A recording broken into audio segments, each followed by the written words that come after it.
આપકી અદાલતમાં film star Parineeti Chopra અને Rajya Sabha member Raghav Chadha પર આરોપ છે કે આ બંનેની કથની અને કરણીમાં અંતર છે. હવે જુઓ, તમારા લગ્નના જે વિડીયો છે એ ઘણા વાયરલ થયા, કરોડો લોકોએ જોયા. એક નેતાએ આવા ગ્લેમરસ લગ્ન પહેલા ક્યારેય નહીં કર્યા. લગ્ન બે લોકોની વચ્ચે થાય છે. એક આમ આદમી છે, પણ આ આમ આદમી નથી. અને બીજી વાત, સર, આ માણસ જીવનમાં એ લગ્ન એકવાર કરે છે, વારંવાર તો કરતો નથી. તો મારું એ માનવું છે કે જ્યારે લગ્ન કરો તો ધૂમધામથી કરો. અને તમારો સવાલ બિલકુલ યોગ્ય છે. આને લઈને એક મોટા સમાજે આલોચના પણ કરી.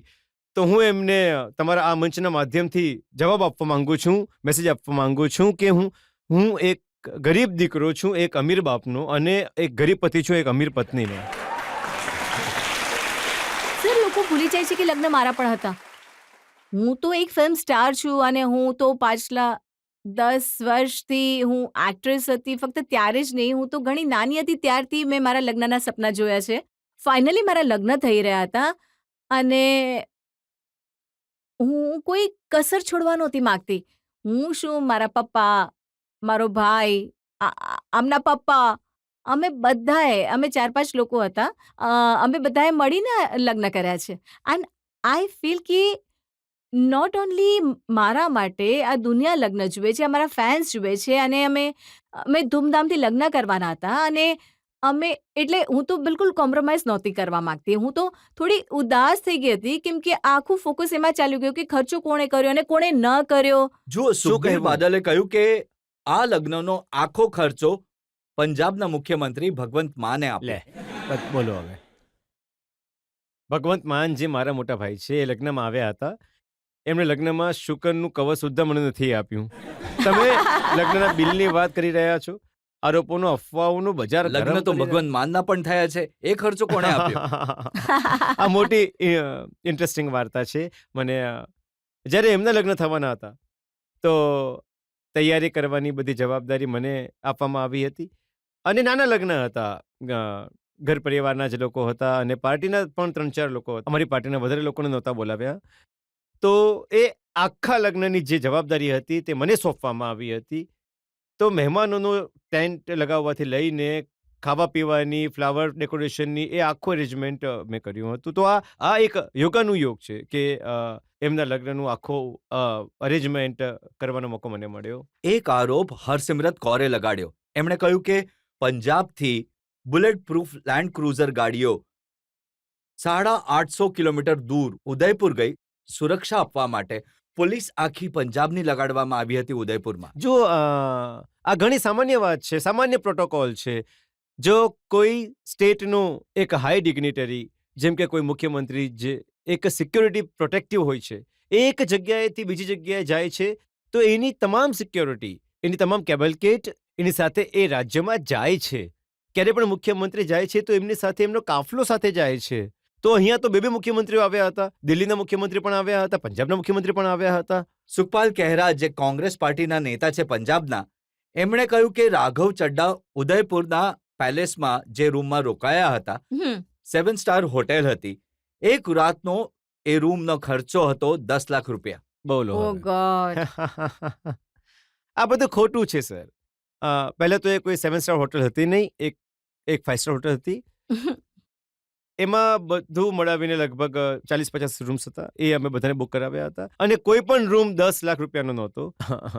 અને કોઈ લોકો તો એવા આખા લગ્નને પ્રચારિત કરી રહ્યા હતા કે આટલાનો રૂમ છે.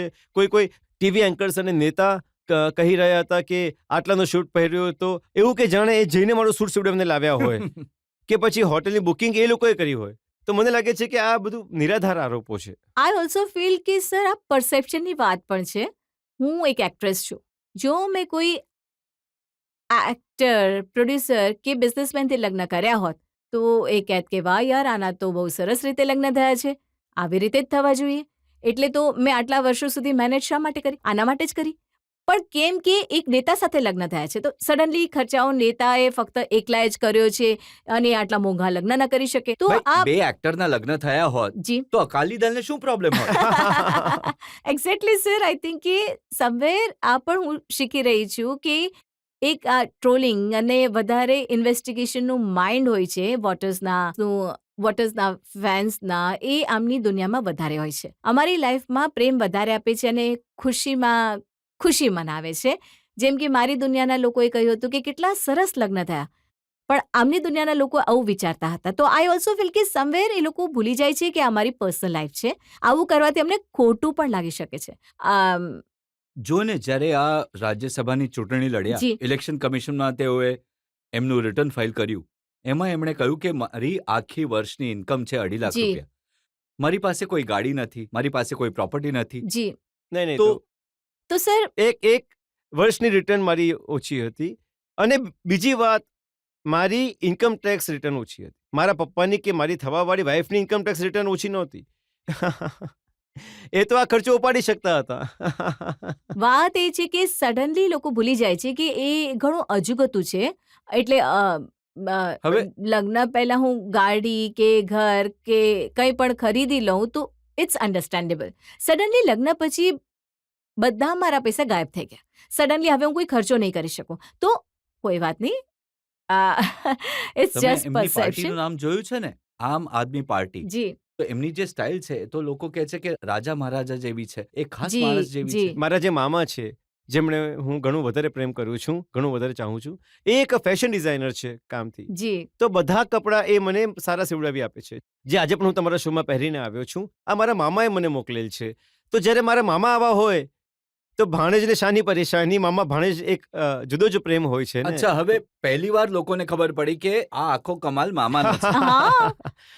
અને સાચે જ હું કહું છું કે જો હું પહેલા કહેતી હતી ને કે મારા માઇન્ડમાં એક ઇમેજ હતી પોલિટિશિયનની એ આ બધું જોઈને ચેન્જ જ થઈ ગઈ છે કે politician can be super stylish super handsome young અને એમાં એના કામનો કોઈ ફરક નથી પડતો સ્ટાઇલ અંદરથી આવે છે જે એના લોહીમાં છે મારું સર આ દેશમાં ઘણા નેતા સ્ટાઇલિશ કપડાં પહેરે છે આપણો ઓનરેબલ પ્રાઇમ મિનિસ્ટર પણ ઘણા સ્ટાઇલિશ જી. કપડાં પહેરે છે કોઈ અન્ય પાર્ટીના નેતા પણ સ્ટાઇલિશ કપડાં પહેરે છે અને મને લાગે છે કે તમે જે તમારું જે રહેણી કરણી કે જે પહેરાવો છે એ તમારા મનને પણ દર્શાવે છે કે મનથી તમે કેટલા ખુશ છો કેટલા પોઝિટિવ છો અને અંગ્રેજીમાં એક કહાવત છે ઇંગ્લેન્ડમાં એક ખાસ કરીને કહેવામાં આવે છે કહાવત કે every day dressed like you are a queen તમે રોજ એવા કપડાં પહેરો કે તમને એ દેશની રાણી સાથે કે દેશના રાજાને મળવું છે મારે મારી ક્વીનને મળવાનું હોય છે રોજ yes I was waiting for this હું સારા લાઇન કપડાં પહેરું છું હવે મોદીજીએ કહ્યું લક્ષદ્વીપ જાઓ, તમે મોલદીવ ચાલ્યા ગયા. એની તો મેં સંસદ ભવનમાં પણ મુદ્દો ઉઠાવ્યો હતો કે જો મારે દિલ્હીથી લક્ષદ્વીપ જવું હોય તો 25,000 રૂપિયાની વન વે ટિકિટ થાય છે અને દિલ્હીથી માલદીવ જાઉં તો 17,000 રૂપિયાની વન વે ટિકિટ થાય છે તો માલદીવ જાઉં વધારે સસ્તું લાગ્યું તો હું માલદીવ જતો રહ્યો રાઘવ, એક કોન્ટ્રોવર્સી ઘણી મોટી થઈ હતી જ્યારે તમે લંડન જતા રહ્યા હતા.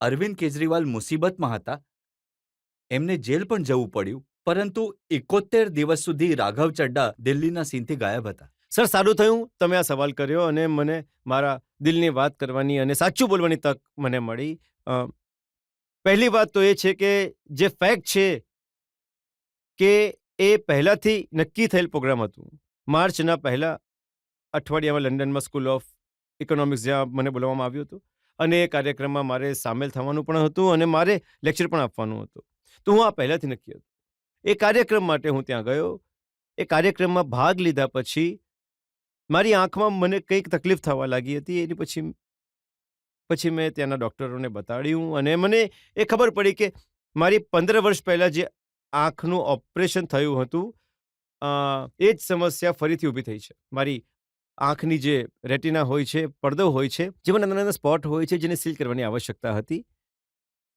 તો ડૉક્ટરોએ કહ્યું કે તમારે ઇમિડિયેટલી એ સર્જરી એ ઇલાજ કરાવવો પડશે જો એ ઇલાજ નહીં થયું તો પરમાત્મા ન કરે આંખોનો જે પડદાથી સંબંધિત કોઈ અન્ય સમસ્યા પણ ઊભી થઈ શકે પણ એક પ્રિવેન્ટિવ સર્જરી હતી એ ત્યાં આગળ થઈ. આ દરમિયાન મારો જે ઈલાજ થઈ રહ્યો હતો તે દરમિયાન મારા નેતા અરવિંદ કેજરીવાલને જેલમાં જવું પડ્યું હતું. અને જેવો ઈલાજ સમાપ્ત થયો હું પરત આવી ગયો હતો. દિલ્હીની ચૂંટણી મારા હિસાબે 25 મે હતું. હું મેના અઠવાડિયામાં આવી ગયો હતો.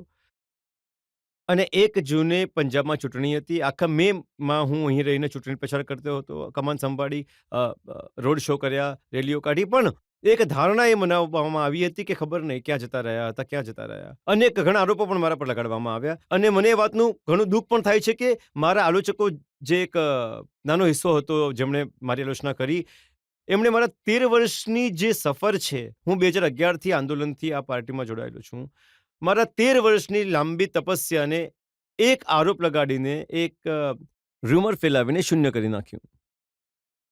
પણ આ વચ્ચે જેટલા લોકોએ મારી ચિંતા કરી એ પણ ધ્યાન લેવા જેવું હતું. ઘણા લોકોએ મને મેસેજીસ મોકલ્યા, ફોન કર્યા હતા, ઈમેલ્સ મોકલ્યા હતા અને મારી તબિયતને લઈને એમની ચિંતા વ્યક્ત કરી.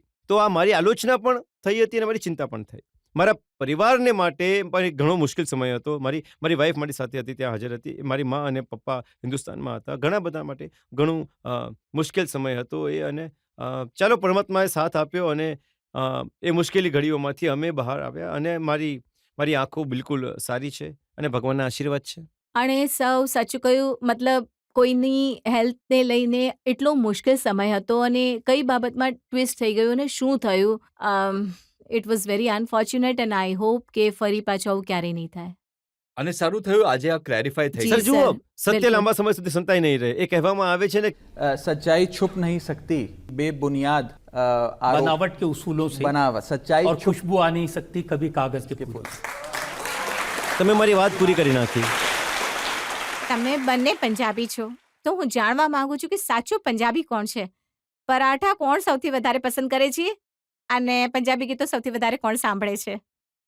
પંજાબી ગીતો હું વધારે સાંભળું છું અને પરાઠાઓ આને વધારે પસંદ હોય છે. એક નાની રિક્વેસ્ટ છે તમને મારી. તમે એક પંજાબી ગીત પર ડ્યુએટ કરી દો પ્લીઝ. પ્લીઝ ને. જુઓ, હું ગીત ગાવાનું શરૂ કરી જી. દઉં તો આ શોમાં તો આપકી અદાલત, જેને આખી દુનિયા જુએ છે, એની ટીઆરપી ઘટી જશે. નહીં ઘટે, વધી જશે. હું નથી ચાહતો કે લોકો એમની સ્ક્રીન બંધ કરી દે. નહીં કરશે, જોશે. હું તમને એક વાત કહું. મ્યુઝિકની એટલી બધી શોખીન છું. નાનપણથી મ્યુઝિક સાંભળતી આવી રહી છું. મને એવું લાગતું હતું કે મ્યુઝિકને હું વધારે સારી રીતે જાણું છું. પણ જે દિવસથી રાઘવને મળી છું, મારું મ્યુઝિકનું નોલેજ 100 ગણું વધી ગયું છે. કેમ કે આ માણસને ઇંગ્લિશ, હિન્દી, પંજાબી દરેક ગીતના દરેક લિરિક્સ મોઢે છે. He has an elephant memory. Please Raghavji, please request. તો હું ગીત શોધીને આપી શકું છું. આ ગાય સારી રીતે શકે છે.